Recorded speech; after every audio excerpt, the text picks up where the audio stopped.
কিভাবে মৃত্যুর খেলা হয়ে উঠল মানুষের প্রাণের শত্রু। এই মুভিতে কেন মৃত্যু মানুষকে বেছে বেছে মেরে ফেলছে, আসলে কি অপরাধ করেছিল এই মানুষগুলো যার কারণে মৃত্যু তাদেরকে নিজের আঁচলে টেনে নিল, কেন তারা হাজার চেষ্টা করেও এই খেলা থেকে বাঁচতে পারল না। আসুন জেনে নিই। মুভির শুরু হয় 1968 সালের সময় দেখিয়ে, যেখানে আমরা পল আর এরিস নামে এক দম্পতিকে দেখি। আসলে পল এরিসকে সারপ্রাইজ দেওয়ার জন্য শহরের নতুন তৈরি হওয়া এক রেস্টুরেন্টে নিয়ে আসে, যার নাম ছিল স্কাই টাওয়ার। এটা দেখে এরিস খুব খুশি হয়ে যায় এবং রেস্টুরেন্টের প্রমোশনের জন্য ওদের দুজনের একটি ছবি তোলা হয়, যেখানে পেছনে আমরা এক বাচ্চাকে দেখি যে ওই পার্টিতে আসা এক গায়িকার ছেলে ছিল এবং তার নাম ছিল উইলিয়াম। যাই হোক, এরপর পল আর এরিস ভেতরে প্রবেশ করে, যার মেঝে পুরোপুরি কাঁচ দিয়ে তৈরি ছিল এবং রেস্টুরেন্টের মাঝখানে একটি লাইভ কিচেন ছিল, যেখানে শেফরা রান্না করছিল। পরিবেশ খুবই আনন্দময় ছিল, সবাই পার্টি উপভোগ করছিল। তখনই এরিস একটি গোলাপ বের করে পলের জ্যাকেটের পকেটে রাখে, কিন্তু কাঁটা বিঁধে যাওয়ার কারণে পলের হাত কেটে যায় এবং আঙুল থেকে রক্ত বের হতে দেখে এরিস বমি করতে শুরু করে। তার অবস্থা দেখে সেই গায়িকা আস্তে করে তাকে জিজ্ঞেস করে, তুমি কি প্রেগনেন্ট? এটা শুনে এরিস প্রথমে অবাক হলেও পরে বুঝতে পারে আসলেই হয়তো সে প্রেগনেন্ট। এটা জানার পর তার মুখে খুশির ছাপ ফুটে ওঠে এবং সে পলকে এই খবর জানানোর সিদ্ধান্ত নেয়। এরপর এরিস পার্টিতে ফিরে আসতেই পল তাকে টেরেসে নিয়ে গিয়ে প্রপোজ করে, আর এরিসও হ্যাঁ বলে নিজের প্রেগনেন্ট হওয়ার খবর জানায়, যা শুনে পল ভীষণ খুশি হয়ে যায়। হঠাৎ আমরা সেই বাচ্চাকে দেখি যে টেরেস থেকে একটি কয়েন নিচে ফেলে দেয়, কিন্তু কয়েনটি নিচে পড়ার বদলে এয়ার ডাক্টে আটকে যায়। এদিকে রেস্টুরেন্টে পার্টি চলতে থাকে, লোকজন নাচছিল, কিন্তু ধীরে ধীরে কাঁচের মেঝেতে ফাটল ধরতে শুরু করে। ঠিক তখন কয়েনটি ডাক দিয়ে ঘুরে সামনে এগোচ্ছিল, হঠাৎই মেঝে ভেঙে যায় এবং অনেক মানুষ নিচে পড়ে যায়। পল বাঁচার জন্য একটি ভাঙা কাঁচের টুকরো ধরে রাখে, কিন্তু তার হাত আর পা কেটে যায়। শেষমেশ সেও পড়ে গিয়ে মারা যায়। তবে এরিস কোনো মতে বেঁচে যায়, কিন্তু কয়েনটির ডাক ঘুরে গিয়ে একটি গ্যাস পাইপে আটকে যায়, যেখান থেকে রেস্টুরেন্টে আগুন ধরে যায় এবং গায়িকা আগুনে পুড়ে মারা যায়।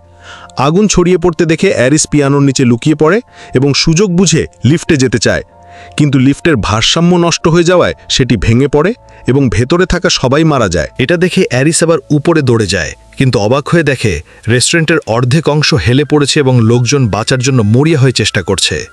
ওই পিয়ানোই তখন পুরো স্ট্রাকচারকে ভারসাম্য দিচ্ছিল। হঠাৎ কয়েনটি ডাক্ট থেকে বের হয়ে সরাসরি পিয়ানোর উপর পড়ে এবং ভারসাম্য নষ্ট হয়ে যাওয়ায় রেস্টুরেন্টের অর্ধেক ভেঙে পড়ে, বহু মানুষ মারা যায়। পরের দৃশ্যে আমরা এরিসকে গায়িকার ছেলে উইলিয়ামের সঙ্গে দেখি, যাকে সে বাঁচানোর চেষ্টা করছিল, কিন্তু তখনই আবার মেঝে ভেঙে পড়তে শুরু করে। এরিস দুটি চেইনের মধ্যে আংটি আটকে দিয়ে বাঁচার চেষ্টা করে, কিন্তু হাত ফসকে যায় এবং এরিস আর উইলিয়াম পড়ে গিয়ে মারা যায়। হঠাৎই আমরা একটি মেয়ের চিৎকার শুনি এবং বুঝতে পারি আসলে এগুলো সব স্টেফানির হ্যালুসিনেশনে ঘটছিল। তার চিৎকারে ক্লাসের সবাই বিরক্ত হয়। প্রফেসর জিজ্ঞেস করলে সে বলে তার প্রায়ই এমন ভীষণ হয়, রাতে ঘুমোতে গেলেও তাকে ভয়ানক স্বপ্ন তাড়া করে আর সে ভয় জেগে ওঠে। এটা দেখে তার রুমমেট তাকে পরিবারের সঙ্গে এই বিষয়ে কথা বলার পরামর্শ দেয় এবং পরদিন সে বাবার বাড়িতে ছোট ভাইয়ের সঙ্গে দেখা করতে যায়। পরে তার মামার বাড়ি যায়, যেখানে তার কাজিনদের সঙ্গে তার গভীর সম্পর্ক ছিল। সবাই আনন্দ করছিল। তখন স্টেফানি তার মামাকে অ্যারিস সম্পর্কে জিজ্ঞেস করে। হ্যাঁ, সেই অ্যারিস যে তার স্বপ্নে বারবার আসে। আসলে সে ছিল স্টেফানির দাদি, কিন্তু অ্যারিসের নাম শুনে তার মামা রেগে যায় এবং বলে, তোমার দাদি আমাদের কাছে মৃত। সে পাগল হয়ে গিয়েছিল এবং এক দ্বীপে গিয়ে থাকতে শুরু করেছিল, এরপর আর কোনোদিন ফিরে আসেনি। তার কারণেই তোমার মায়ের মানসিক অবস্থা খারাপ হয়ে গিয়েছিল এবং সেও আমাদের ছেড়ে চলে গিয়েছিল। এত কথা বলে সে চলে যায়। এরপর তার খালা তাকে চুপিসারে অ্যারিসের পাঠানো একটি চিঠি, ঠিকানা এবং একটি ছবি দেয়। এটি সেই ছবি ছিল যেখানে পল আর অ্যারিস টাওয়ার ভিউ রেস্টুরেন্টের সামনে দাঁড়িয়েছিল। ছবিটি দেখে স্টেফানির মনে পড়ে সে তার স্বপ্নে এই জায়গাটা অনেকবার দেখেছে। সত্য জানার জন্য সে ঠিক করে দ্বীপে যাবে যেখানে অ্যারিস থাকত। পৌঁছে নিজের নাম বলতেই অ্যারিস আবেগপ্রবণ হয়ে তাকে ভেতরে নেয় এবং তার মায়ের কথা জিজ্ঞেস করে। স্টেফানি জানে তার মা শৈশবেই তাকে ছেড়ে চলে গিয়েছিল। এরপর সে অ্যারিসকে নিজের স্বপ্ন সম্পর্কে বলে যে প্রতিদিন সে স্কাই ভিউ রেস্টুরেন্টের স্বপ্ন দেখে, যেখানে তার দাদু পলের মৃত্যু ঘটে। এটা শুনে অ্যারিস অবাক হয়ে বলে যে ভীষণ তোমার হয়, সেগুলো আগে আমারও হতো, আর সেই ভীষণের কারণে আমি একদিন বড় দুর্ঘটনা ঠেকাতে পেরেছিলাম। সেই দিন আমি ওই বাচ্চার হাত থেকে কয়েন নিয়েছিলাম আর মাইকে সবাইকে সতর্ক করেছিলাম যে মেঝে ভেঙে যাবে, তাই লোকজন আগেই বেরিয়ে গিয়েছিল এবং অনেকের প্রাণ বাঁচে। এটা শুনে স্টেফানি অবাক হয়ে জিজ্ঞেস করে, আপনি কি সবার প্রাণ বাঁচিয়েছিলেন?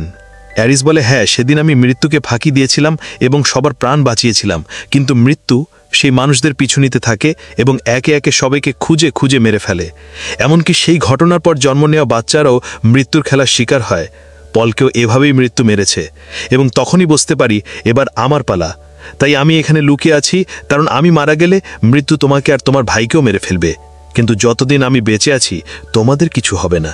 এরপর স্টেফানি জিজ্ঞেস করে, তাহলে আমাকে এসব ভীষণ কেন হচ্ছে? অ্যারিস উত্তর দেয়, কারণ মৃত্যু এখন আমাদের পিছু নিয়েছে। এটা শুনে স্টেফানি খুব ভয় পায়। তখন অ্যারিস তাকে একটি বই দেয়, যেখানে বেঁচে যাওয়া মানুষদের মৃত্যুর কাহিনী আর মৃত্যুকে ফাঁকি দেওয়ার উপায় লেখা ছিল। কিন্তু স্টেফানি বিশ্বাস করে না এবং পরে আসার অজুহাতে চলে যেতে চায়। এটা দেখে অ্যারিস তার সন্তানদের বাঁচানোর জন্য মৃত্যুর মুখোমুখি হওয়ার সিদ্ধান্ত নেয় এবং বহু বছর পর কেবিন থেকে বেরিয়ে আসে। এত বছর সে কেবিনে লুকিয়েছিল যাতে মৃত্যু তাকে না খুঁজে পায়। এরপর সে স্টেফানিকে বই দিয়ে বলে, এবার মৃত্যু তোমার পিছু নেবে, বাঁচতে হলে এই বই প্রয়োজন হবে। কিন্তু স্টেফানি এখনও বিশ্বাস করে না। তাই অ্যারিসটাকে বিশ্বাস করাতে বলে, দেখো আমি কিভাবে মরছি। তখনই হঠাৎ গ্যাস লিক হতে থাকে এবং চারপাশে জিনিসপত্র নড়াচড়া শুরু করে। একটি চেইন অ্যারিসের গলায় আঘাত করে এবং তার মৃত্যু হয়। এখন স্টেফানি বুঝতে পারে সব সত্যি। হঠাৎ তার মনে পড়ে এবার তার মায়ের পালা। তাই সে মাকে বাঁচাতে বই খুলে পড়ে আর সেখান থেকে সেই কয়েন বের হয় যা অ্যারিস নিয়েছিল। সঙ্গে সঙ্গে সে পরিবারকে ফোন করে সতর্ক করতে চায়, কিন্তু কেউ ফোন ধরে না, কারণ সবাই পার্টিতে ব্যস্ত ছিল। ঠিক তখন অদ্ভুত সব ঘটনা ঘটতে শুরু করে। একটি গ্লাস ভেঙে তার টুকরো আইস বালতিতে পড়ে। সেখান থেকে বরফ নেমার সময় টুকরো গ্লাসে চলে যায়, যা পরে তার মামা ফেলে দেয়। ঘরের অন্য জিনিসও নড়তে থাকে, যেন সব কিছু পরিকল্পনা মতো হচ্ছে। হঠাৎ তার মামার হাত থেকে গ্লাস পড়ে যায় এবং টুকরো তার পায়ে বিঁধে যায়। ব্যাছায় মাটিতে পড়ে গিয়ে কম্পন হয়, ফলে একটি যন্ত্র লন কাটিং মেশিনে পড়ে সেটি চালু হয়ে যায় এবং হঠাৎই মেশিন তার মুখমণ্ডল চূর্ণ করে মেরে ফেলে। এ দৃশ্য থেকে সবাই ভয় পেয়ে যায়। তখন স্টেফানি সবাইকে বোঝায় কিভাবে মৃত্যু তাদের পিছু নিয়েছে। সে জানায়, স্কাইভিউ রেস্টুরেন্টের ঘটনায় যারা বেঁচে গিয়েছিল তাদের পরবর্তীতে মৃত্যু গ্রাস করেছে এবং এখন তাদের পরবর্তী প্রজন্মকেও মৃত্যু খুঁজে বের করছে। অর্থাৎ তার মা মারা গেলে এবার তার পালা আসবে। তারপর মামা আর তাদের সন্তানদেরও এই খেলার মুখোমুখি হতে হবে। কিন্তু কেউ বিশ্বাস করে না, শুধু তার মা ছাড়া।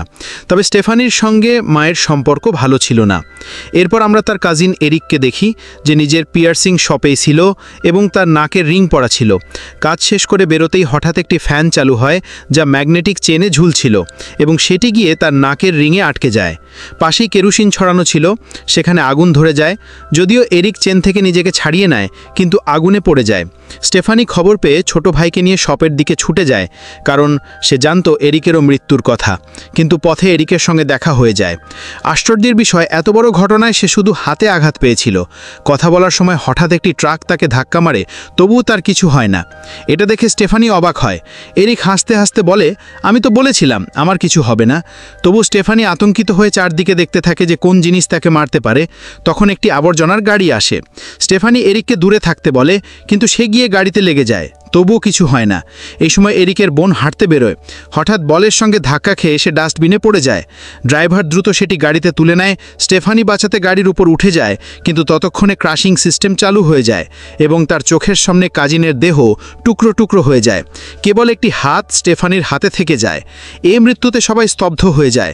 স্টেফানির মনে হয় এরিকের বোনের বদলে এরিকের মরার কথা। তখন খালা সত্য প্রকাশ করে যে আসলে এরিক মামার আসল ছেলে নয়, তাই তার মৃত্যু হয়নি, বরং তার বোন মারা গেছে, যে বায়োলজিক্যাল মেয়ে। এটা শুনে স্টেফানি হতভাগ হয়ে যায় এবং বাকিরা তার কথা বিশ্বাস করে। এরিকের ছোট ভাই ববি ভয়ে কাঁপতে থাকে এবং স্টেফানির সাহায্য চায়। এরপর সে তাকে নিয়ে যায় এক ব্যক্তির কাছে, যিনি স্কাইভিউ ঘটনায় বেঁচে গিয়েছিলেন এবং মৃত্যুকেও ফাঁকি দিয়েছিলেন। তারা গিয়ে ডাকে জেব নামে।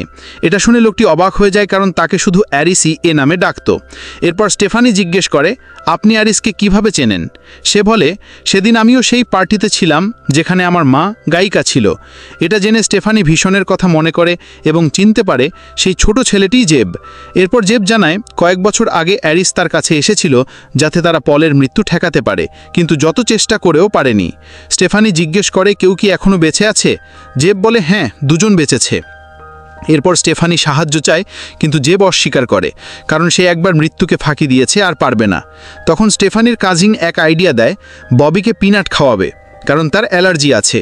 মৃত্যু যখন তাকে নিতে আসবে তখন অ্যান্টি অ্যালার্জিক ইঞ্জেকশন দিয়ে বাঁচাবে, এতে মৃত্যু ফাঁকি খাবে। কিন্তু ভেন্ডিং মেশিন কাজ করে না।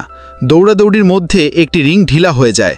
এরিক ববিকে রুমে রেখে ইঞ্জেকশন আনতে যায়, কিন্তু ভুল করে বোতাম টিপে এমআরআই মেশিন চালু করে ফেলে। এদিকে ফিরে এসে ববিকে চকলেট খাওয়ায়, যাতে পিনাট ছিল। কিন্তু হঠাৎ এমআরআই এর চৌম্বকীয় টান শুরু হয় এবং পুরো শরীরে পিয়ার্সিং থাকা এরিক টানতে থাকে। ববি ইঞ্জেকশন দিয়ে নিজেকে বাঁচায়, কিন্তু ভেন্ডিং মেশিনে স্প্রিং গিয়ে তাকে আঘাত করে এবং সে মারা যায়। স্টেফানি এবার মায়ের জন্য ভয় পায়, তাই সে মাকে বলে অ্যারিসের কেবিনে চলো, সেখানে নিরাপদে থাকা যায়। বই তুলতেই কয়েন পড়ে যায়, যা এক বৃদ্ধার হাতে লাগে। স্টেফানি মা আর ভাইকে ঘরে ঢুকিয়ে দেয়। হঠাৎ গ্যাস লিক হয়ে আগুন ধরে বিস্ফোরণ হয়, গাড়ি পানিতে পড়ে যায়। একটি টাওয়ার ভেঙে পড়তে থাকে, তখন মা বেরিয়ে এসে তাকে বাঁচায়, কিন্তু নিজে টাওয়ারের নিচে চাপা পড়ে মারা যায়। ভাই বুঝতে পারে এবার বোনের পালা, তাই সে পানিতে ঝাঁপ দিয়ে তাকে তোলে। স্টেফানি ডুবে প্রায় মরে যাচ্ছিল, কিন্তু সিপিআরের মাধ্যমে আবার জেগে ওঠে, অর্থাৎ সে মৃত্যুকে হারিয়েছে। এরপর কয়েক বছর পরে দেখানো হয় চার্লির গ্র্যাজুয়েশন পার্টি। স্টেফানি তার পকেটে গোলাপ রাখে এবং কাঁটা বিঁধে যায়, ঠিক যেমন অ্যারিসের হয়েছিল, মানে খেলা এখনও শেষ হয়নি। অন্যদিকে সেই বৃদ্ধার কাছে থাকা কয়েন হঠাৎ ব্যাগ থেকে পড়ে রেল লাইনে আটকে যায়। এদিকে স্টেফানির ভাইয়ের বন্ধু, যে ডাক্তার, বাড়িতে আসে এবং স্টেফানিকে বলে তুমি খুব লাকি, আসলে তুমি বাঁচতে পারতে না। যদি কেউ 5 মিনিট নিঃশ্বাস না নেয় তাহলে সে ক্লিনিক্যালি ডেড। এটা শুনে স্টেফানি আর ভাই আতঙ্কে একে অপরের দিকে তাকিয়ে থাকে। হঠাৎ স্টেফানি ট্রেনের আওয়াজ শোনে, যা তাদের দিকে আসছিল। তারা দৌড়ায়, কিন্তু দেরি হয়ে যায়। ট্রেনের ধাক্কায় উড়ে আসা কাঠের টুকরো তাদের শরীরে গেঁথে যায় এবং দুজনেই মারা যায়। আর এই ভৌতিক দৃশ্যের মধ্য দিয়ে মুভির সমাপ্তি হয়। তো বন্ধুরা, আপনাদের কেমন লাগলো এই মুভি? কমেন্টে অবশ্যই জানাবেন। ভিডিও ভালো লেগে থাকলে লাইক, শেয়ার করুন এবং আমাদের চ্যানেল সাবস্ক্রাইব করে নিন।